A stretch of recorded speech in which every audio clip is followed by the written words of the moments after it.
5:18 a.m. Just having some thoughts and whatnot. Uh, I came into the States. I went to, third grade in Elizabeth. School 15, Christopher Columbus. South 5th Street. I don't know if that was the main entrance or was the other side. There was three entrances. Anyway, doesn't matter. Because that was Monday through Friday. And then, I believe in fourth grade or something like that, my mom decided to put me to Polish school, which was in St. Adalbert's in Elizabeth, but for Saturday. Polish school was, I think it was from 8 to 12, 4 hours on Saturday. And basically, we read and wrote and discussed in school, anything in Polish, not Polish related, but the language. Different, I don't know, it was idiom sentences, and, paragraphs we read, this and that. Yeah, we had like lunch, a little break. Point is, I felt uncomfortable. It was like, going to school again and meeting new people, and I think this girl Anita was there, Tchaikovsky, I think Peter was there too, I'm not sure. My memory's a little phased, but there was this kid Martin and a bunch of other people. There's some things that happened there. I don't know if I was the one that got smacked, you know. 'Cause I remember there was a conversation, but this kid Martin said he got smacked by the Monsignor in his office, which I doubt that. He made me like kind of think that, I forgot that. But anyway, I think it was before that or something like that. My Aunt Donna actually, Danuta was the teacher in my class, and Agatha, my cousin, was in there too, for that particular time. I don't think I was there too long, maybe a couple months, I don't know. But it was every Saturday, and I remember after a while, my Aunt Donna said, it was, I think it was our class, we're gonna have donuts or something like that.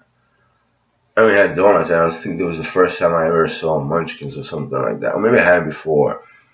I mean, all these donuts, and just so happens she had to walk out of the class, and there was no substitute, no one came in. We were alone for like a couple minutes, and we had a food fight. Except, I think the food fight was planned. They were talking about having a food fight, those little kids.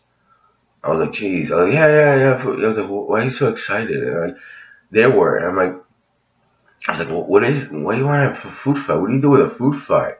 Man, I never heard that before.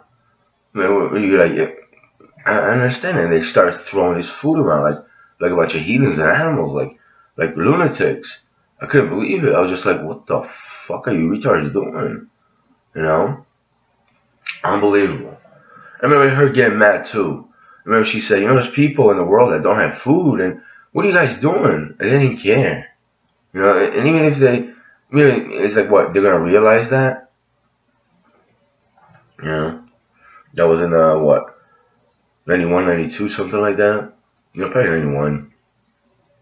I mean, fast forward, what, to year 2001. Not too far from there, ironically. St. Adolphus Hall. This kid, Myron Gresda, yeah, he was a cop. He probably still is, yeah. I put a video up there. And these other, Andrew and these other people, Chica, Kim, I think, was there. We were playing basketball like once in a while, and I told me to go there.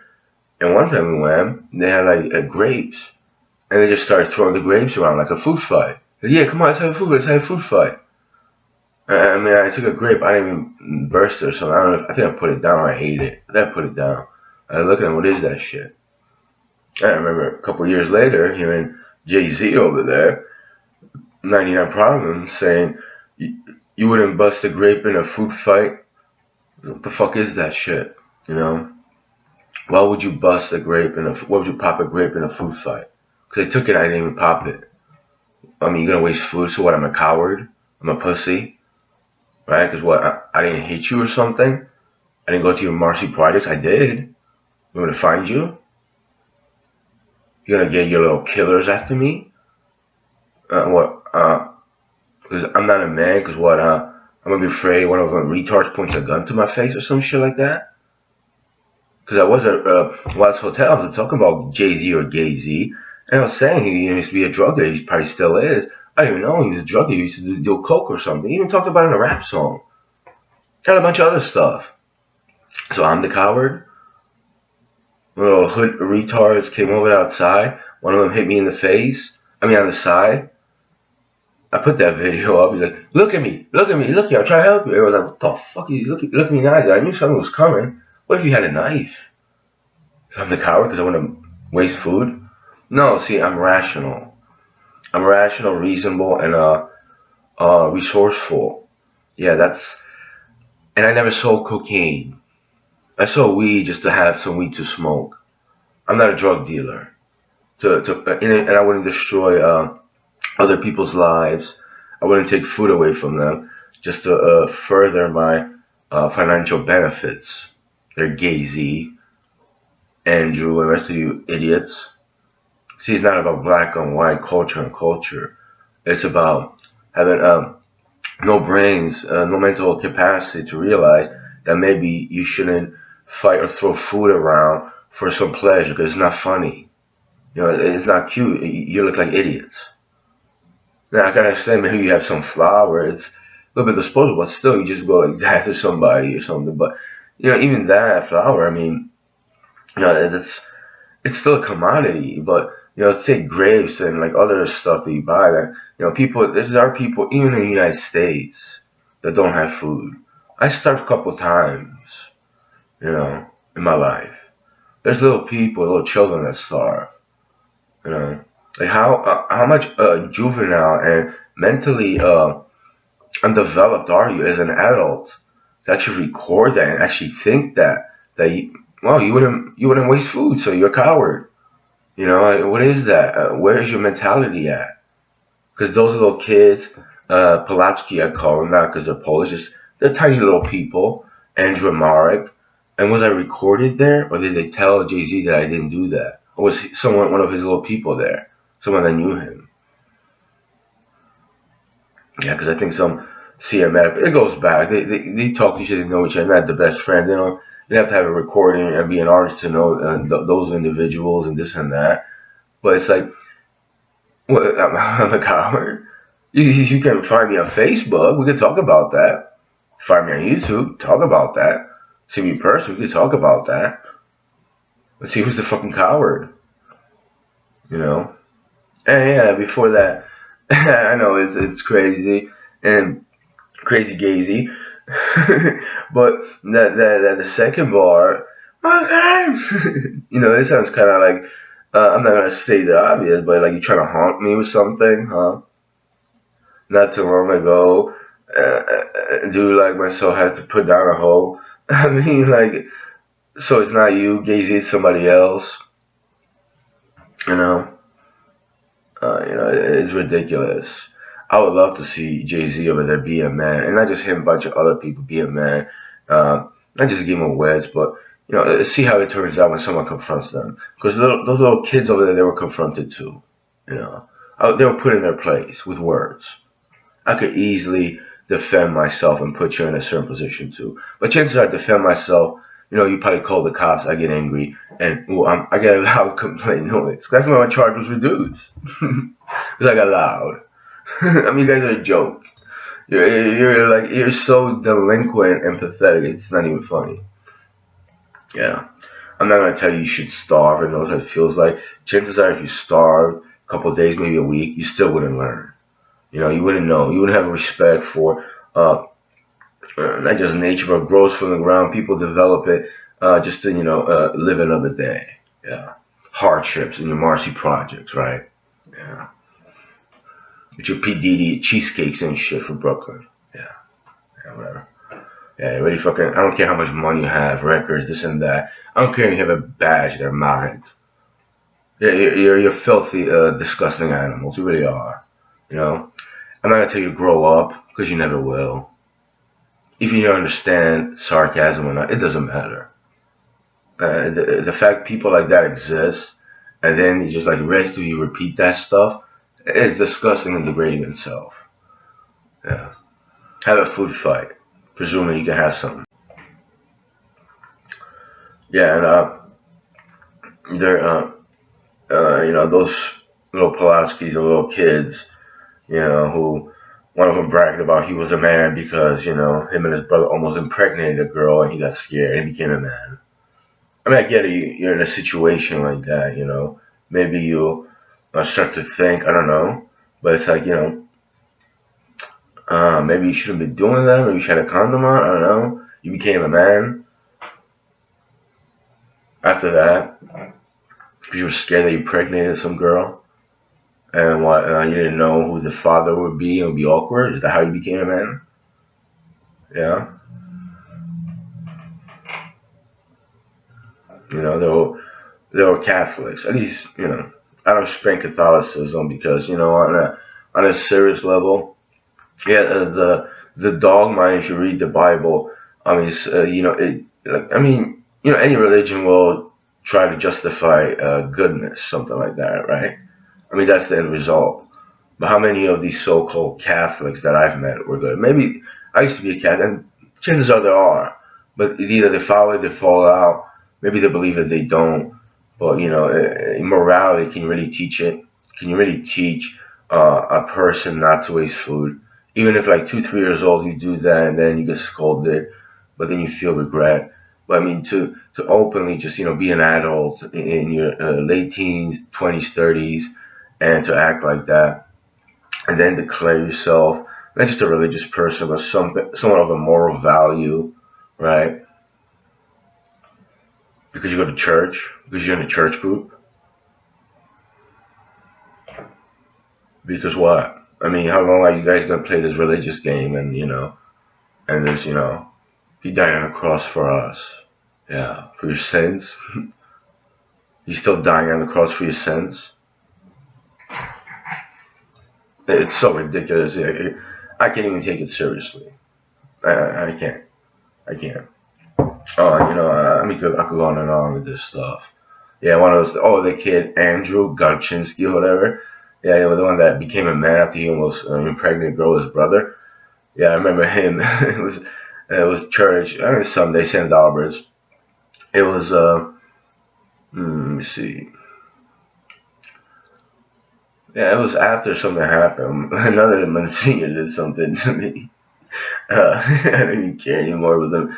I felt freaked out. But anyway, I think it was after all that. They had a special church group, and all the church group kids, they were teenagers.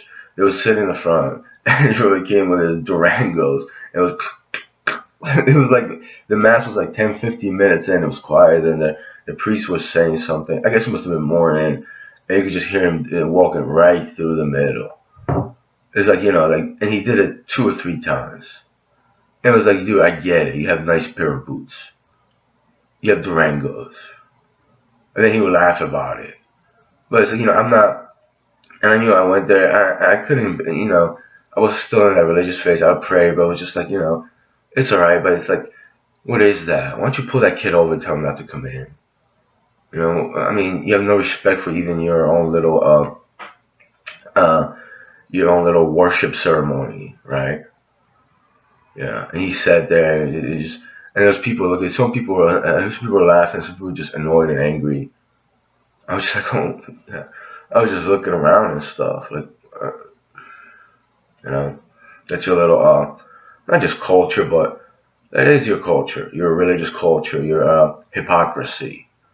That's hypocrisy and just basically lying face. You have not just him, but no respect. Maybe the older people knew, and some wiser people knew that it was just, uh, it disrupted the mass, your holy mass on Sunday, because everyone heard that and you were looking at him. He felt proud about it. Yeah, what is that?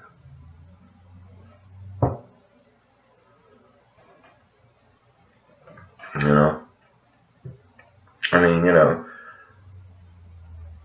mean, I wouldn't even do that. Maybe I should, because I can't stand Catholicism. Their practices, uh, their ways, the way they are. It's a form of Christianity, by the way. Yeah, yeah. A lot of people argue with me about that. They didn't want to admit to it. It's like, well, what are you hiding for? Why don't you say Christianity came first, right? Judaism predates Christianity, but Catholicism is a denomination of Christianity. It's kind of ironic, though, that Catholicism is in the Vatican, right? And it's not just so much money that the Pope, but I mean, it started with Christianity. So that denomination of Christianity just took over, right? And you have all these other denominations, evangelical, Pentecostal, right? Yeah, I'm having fun with it.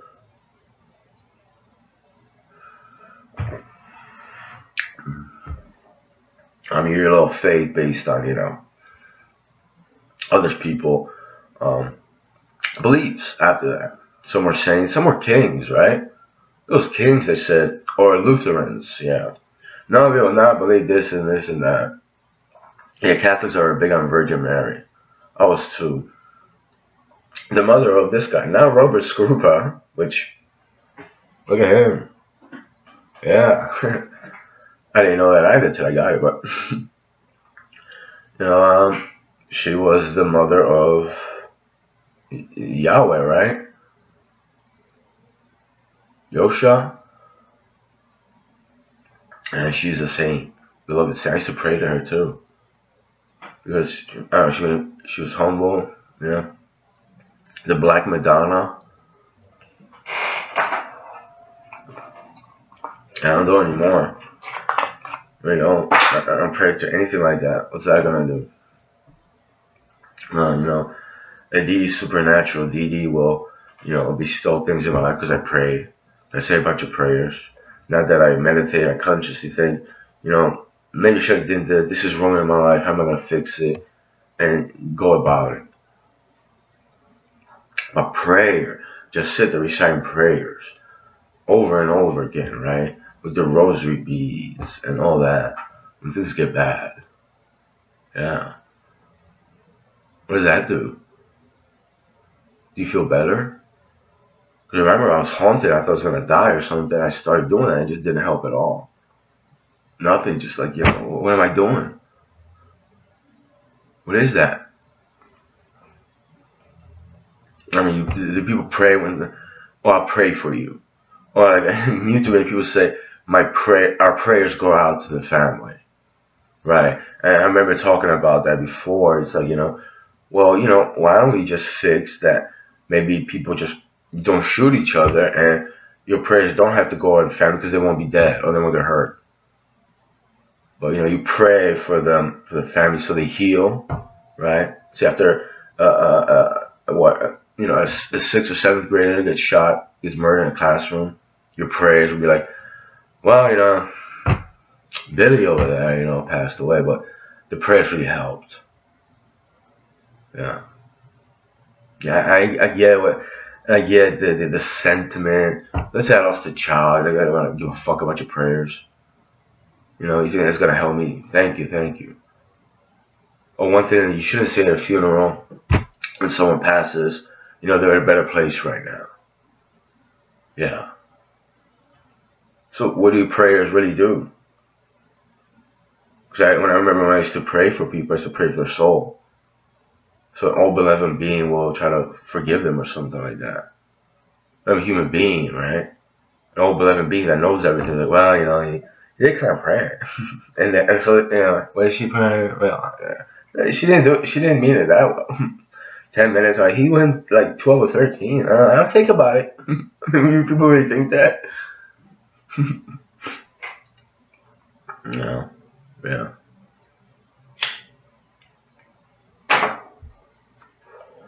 I mean, it's simple logic. That's what that is. It's logic. And it's very illogical. It's disturbing what that is. It's creepy. Very creepy. I mean, I wouldn't just go into church and disrespect it like that. Maybe if I was really angry, but you can have your little mass. I'll talk to you outside. I really will, outside. Maybe in front of the whole, congregation, right? Embarrass you in my way. Not when you're doing your little thing, homie. the homie part, could go to anybody, but it definitely goes up to their Monsignor Marchowski. Yeah, yeah, people repeated that, but actually, the last one really, it was a Christmas. There's this girl, and not that she says, because Santa Barbara is on Christmas Mass. She said those people that throw up. I mean, it's a Polish thing, but big dinner, Christmas Eve, people eating, they're drinking. There were people just like flatulence and all that. It was Sunday. The church was crowded. It was disgusting. I remember standing there, it was gross. This girl Claire over there said, "Well, I imagine like you threw up on New Year's Eve, and next day you wake up." Except something else happened to me. I was in the back of the little Santa Barbara's church.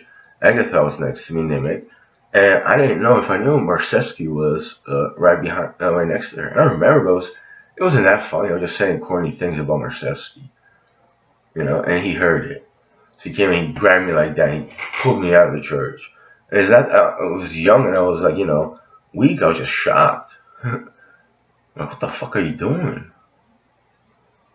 Like, you're beyond the heathen. And it's not that you're a Monsignor, you're a priest, and you took theology classes. You're not a moral person. That's an assault charge. Or literally putting hands on me. He didn't hit me in the face. He told me to get the fuck out of here. Like, what the fuck? I mean, you guys are beyond clowns,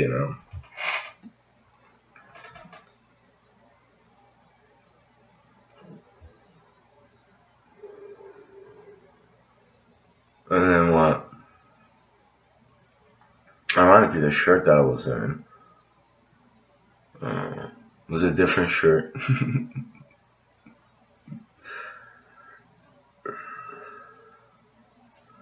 It was a green shirt, checker green shirt. It was dark forest green shirt.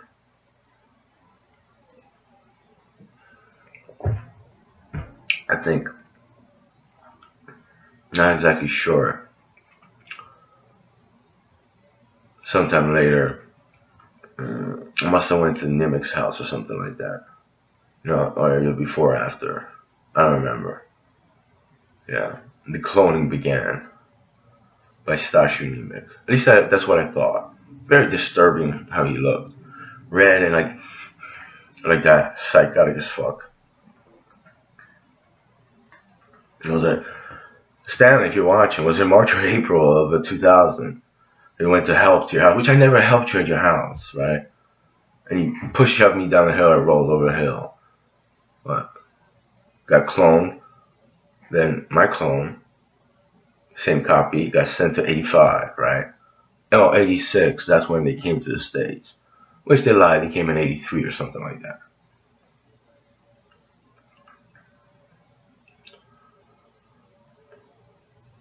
Yeah, see, it's a very eerie talking about something like that. I kind of wanted a time travel. Because I wanted a time travel before. And that day, I kind of had this urge. Or maybe I said that. I don't know why. To go in, like a day before Stanley Amy came to the States. It was ridiculous. It was like, I bet you I could get more money than you or something like that. I really wouldn't do that. Even now, I don't think I would do that. And then Stanley rolled down the hill. I don't know. I don't was like, oh, I thought Dad was playing it. Yeah. Yeah. But that's why I want him in the gas chamber. Yeah. Those little cousins, they're Adam and Robert. And you people say they're dead, they're dead, they're dead. I don't care. I don't give a fuck. They're alive, but like that. And I don't know what happened to Adam Nimic because I had some visions and all that. I don't care if you really die. I could care less. It doesn't sadden me. I went to my mother and I told her, well, where's Adam? I called and texted him. How is he? Why don't you want to talk about it? She started crying. Just about him. I pointed out to a lot of people. Adam doesn't live here anymore. It's that logic. Like, you think I'm an idiot like you? I mean, anyone that has a brain, which is, let's say I interrogated you. not court of law, but as a police officer, and you said something like that when I'm asking whether your son is dead or alive. So he's not home. He doesn't live here anymore. Stanley, he hasn't lived there for over 20, close to 20 years. I'm not asking where his place of residence is. You're obviously hiding something. See, you think you're insulting my intelligence, and also you're so dumb and scared that you can't even lie. See, if Stanley over there reciprocated with anger, mind your business, grow up, leave me alone. You want to talk to Adam? Be a man and go find him and get his address. I don't have time for this. Even that, but like, I could tell in his tone he's, a little bit skittish, but I would have more respect. He's trying.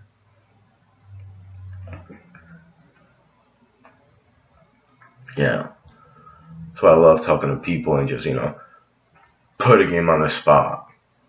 Because he's pick out if you're lying or not. Just your tone, your words, and they're just so obvious. I mean, it's just, I just didn't know how ridiculous people were when they tried to really be tough and lie, Anyway, just,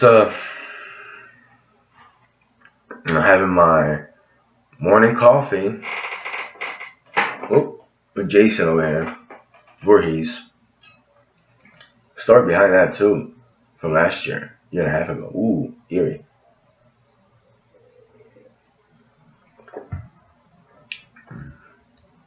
Imagine, you thought Jason was going to come with a machete slice you. Except it would have happened in this life. But like, okay, well, shit, I gotta run, right? What am I going to do? He walks in. Imagine waking up and actually feeling like he's going to kill you. In the afterlife or here? Because in the afterlife, I mean, Jesus, how much can you outrun Jason when you just can't get away from the lake? He's going to kill you over and over again. See? Yeah, I had an incident, and it was like, I felt like it was a lucid dream, but I woke up. I felt like somebody was there. I was like, if you're really Jason, like, I had an experience. It haunted me. I felt something. I know how you feel. Those kids around the lake, I wouldn't care if you did that to them. Not just those, because they could come back. If you watch the movie, it wasn't the same ones that were there when they were children. I always felt like, let's say that boy that was in the lake, he became a man underneath the lake. How much pain and suffering and drowning he had to endure. The fact that they were laughing, they let him drown. I always had this vision, people like that, they didn't care to help him drown. They deserve to get chopped up in the lake, in the darkness. I wouldn't be the person that would let that kid drown. That's why I thought it was bullshit. If I met Jason Voorhees face to face, I don't want to take a machete and slice somebody, but I turn the other cheek. Woo, there's the Catholic in me. Hey. I turn my face the other way. I wouldn't give a fuck. You could easily pick out evil pieces of crap to a certain degree. I always thought he had a sense. Yeah, it wasn't that little, movie. The Virgin always survives and dies. I could care less about your Hollywood, little script how to make a Hollywood horror movie. I always had a compassionate love for Jason Voorhees. I don't know if it was like that or not, because Freddy, as it turns out in the story, was a pedophile. And he was, being abused. He became sadistic. But can you really teach sadism? Yeah, Freddy was funny, but I'm not into that stuff. Jason, I kind of like him. I really did like it, especially Jason in Manhattan. Kind of funny though. He's such a psycho, right? But he's in the city of Manhattan. He just goes after that one person. I kind of envision him. No, that's an evil piece of shit. It feels like for like decades to not be able to breathe. I mean, people cry about coronavirus and put in a ventilator, and then you say your insides get scratched, and my neighbor Eva over there cries about she still can't breathe. Well, imagine for decades being underwater and drowning. Huh? Who's the creep? Who's the evil one? What? Like some people say, I shouldn't talk like I shouldn't talk. I don't give a damn. You have no compassion or reason. Screw you. I'll tell you anything to your face how you should or you will suffer. Fuck you. So, backtrack to, I don't know, 92, 93. We lived in Elizabeth, Atlantic Street. Yeah. Anyway, I think I was home, but I might have been somewhere else.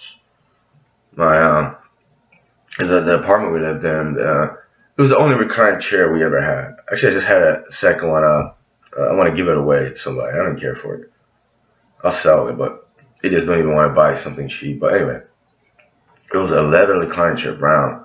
Maybe I was sitting on it. I don't know what I was thinking. What happened?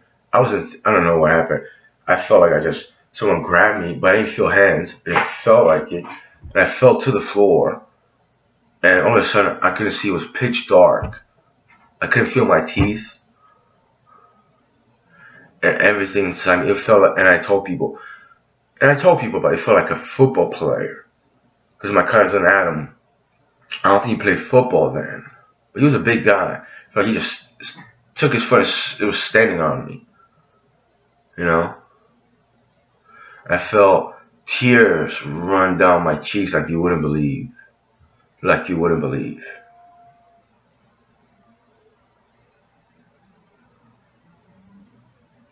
It was the most hard pain ever, you know. For years and decades, actually, I thought that's gonna be my death. I thought I had not then, but I thought, in the near future, in whatever, that's how I'm gonna die. I was scared of that too, you know, creeped out by it. Yeah.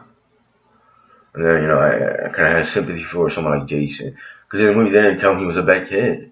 He was an evil kid. I was an evil kid. So, where's my machete? Nah. I'm not going to go to the lake and be evil like that to you. But if it happens to evil people, I could care less. You know. Honestly, that was the most pain I ever felt. And I don't know how long it was. It felt like it lasted for an eternity. Just to experience that. Yeah, I had a toothache a couple of months ago. It was horrible. I couldn't even. I still feel it a little bit because dentists over there didn't want to help me or something like that. But yeah, it's aggravating because it lasts for days. It sucks, but the amount of pain and a split. Oh, it was unimaginable. Unimaginable. Yeah.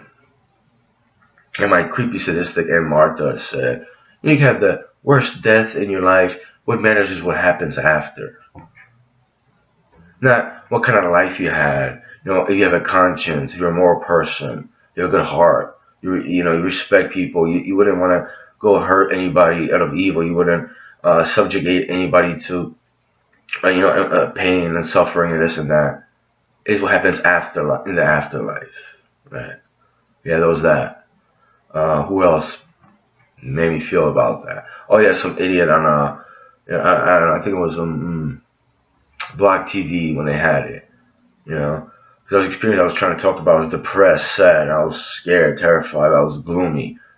Some random idiot said on Block TV, internet chat site for the, just, iron to internet chat site literate.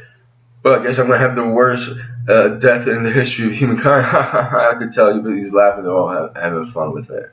Yeah. He wasn't talking about himself. I think it's really cute, you know. Except, not that I learned from you. I could care less about your little death. I really can't. I can't. I'm not. I can't see you so that I can feel who's good or bad. I don't care about you. The fact you have no compassion for something like that. Maybe you make fun of me, ridicule me, or put me down. Like I wouldn't want you to have a horrible death. Yeah, but a lot of you, you deserve it. I think. I don't know if I even feel that. It's disgusting. So what do you say to somebody that wants somebody to suffer under the lake and their chest be compressed and tears just flowing from the pain? They didn't want you to have that. And they enjoy it. They laugh at it like an evil, satanic, religious creep. No compassion, no heart, no respect for suffering or pain. Are you gonna tell me suffering matters? Well, in your opinion, it probably matters that just people suffer.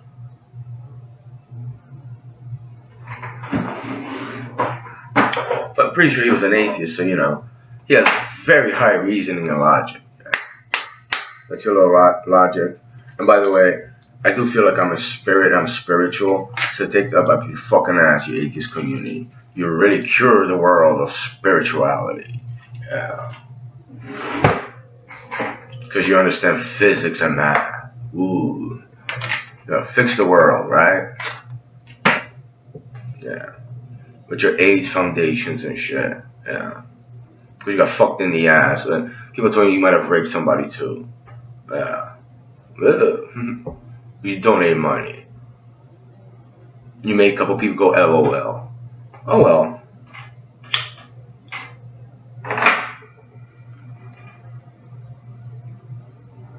I'm not going to explain what is the reference to the particular person. Yeah. I don't have to. You should know by now.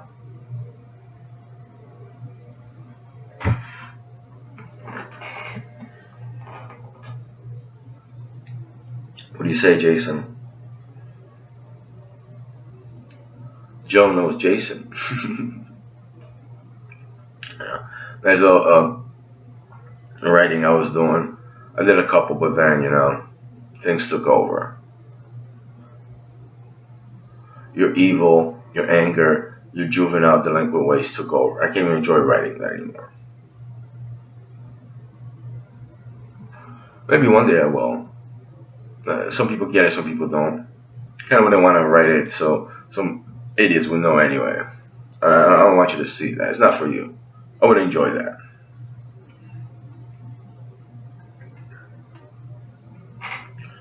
I had fun writing it, but it wasn't fake. I was just making it up. It's what I was going through. That's when I started writing it. Yeah, decaf coffee and the Trinitas, and it was so fake. I would drink, and it was just to feel something nice, you know. Yeah, that's when I came up with that. Well, no, actually, I had that before. Yeah. Anyway.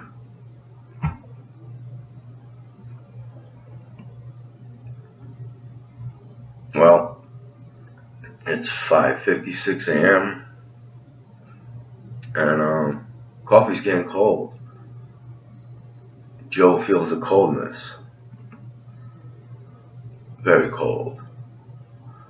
Feels like tears are gonna run down his cheeks, but it's not really him. Neither is Jason.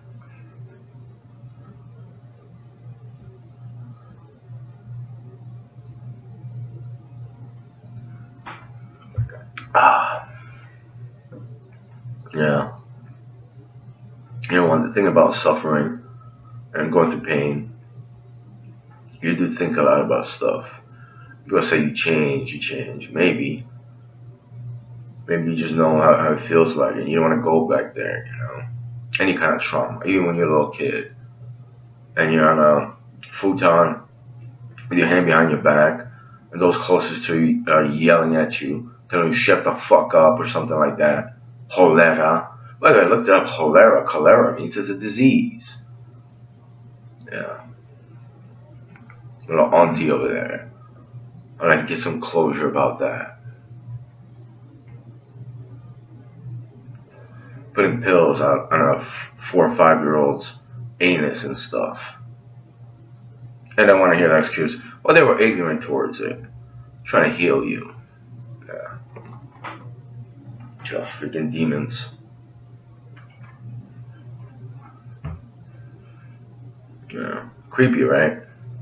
It does change you. Especially that event. It breaks your trust cycle. Shocks your trust. It wasn't the pain of something pill going up my ass, my butt. It was her words, and I just felt like shocked. I didn't know what the hell was going on. When someone disrupts your trust when you're a kid and an adult does that, it sends shockwaves through you. At least for me. And then you forget about it, you suppress it. I don't know, for falling down the stairs from that, from other things, and you go back again. Oh, Didn't quite get that. You did.